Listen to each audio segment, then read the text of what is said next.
we kept on clashing about the example of whether or not the North Korean sanctions as an example should not be used or not. I would like to start off my speech clearly defining what the North Korean sanctions are, in which we believe that the opposing team does not have a lot of information about.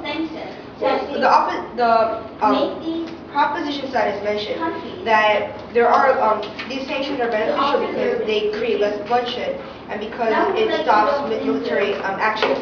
They have also given an example of North Korea in which they believe it is to be true.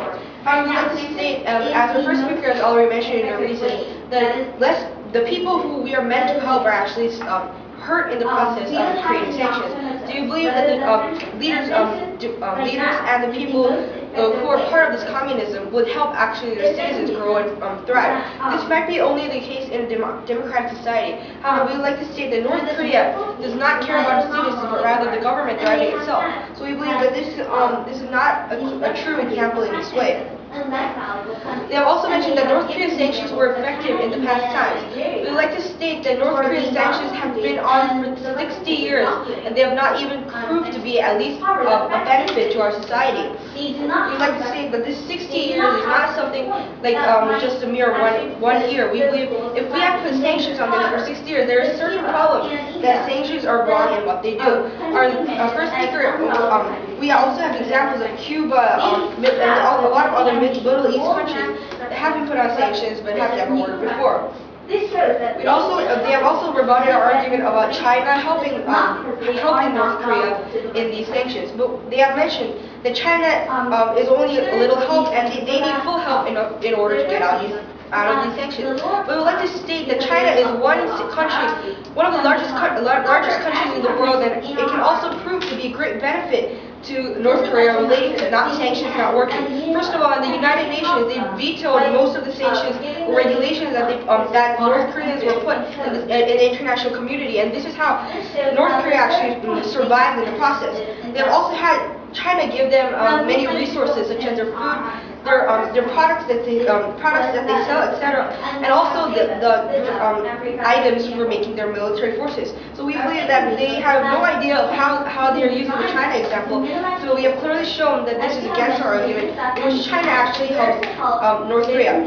This leads to our argument, which is about other countries helping these countries with sanctions on them.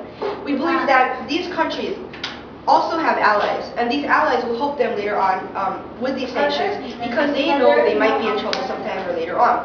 We believe that there's always a loophole to the situation, which the proposition keeps on arguing that it is not. We believe we have clearly shown that there are sanctions, there are loopholes to the situation, so that they can get out of these sanctions. The proposition side also mentioned about how the cooperation between sanctions cooperation is lowered, higher because they put actual tension into these countries. But as one of our arguments were that sanctions are not effective, we believe that rather than causing less pressure to these countries, we believe that they will make a retaliation towards these other countries and try to fight back. We believe that may be a detrimental effect in the whole international society, and it cannot stand in status quo. So we have shown you 4 arguments that clearly go against the proposition side's arguments. First of all, sanctions are not effective. Second of all, sanctions harm those that are meant to be helped. And third, there are also loopholes to a situation in which sanctions cannot be effective in certain ways. We also mentioned diplomacy, and which our third speaker will actually furtherly specify, with also refers to fourth argument, which is about the selective use. So this we contend the sanctions should not be used in our current society because it is not a solvency towards our problem. Thank you.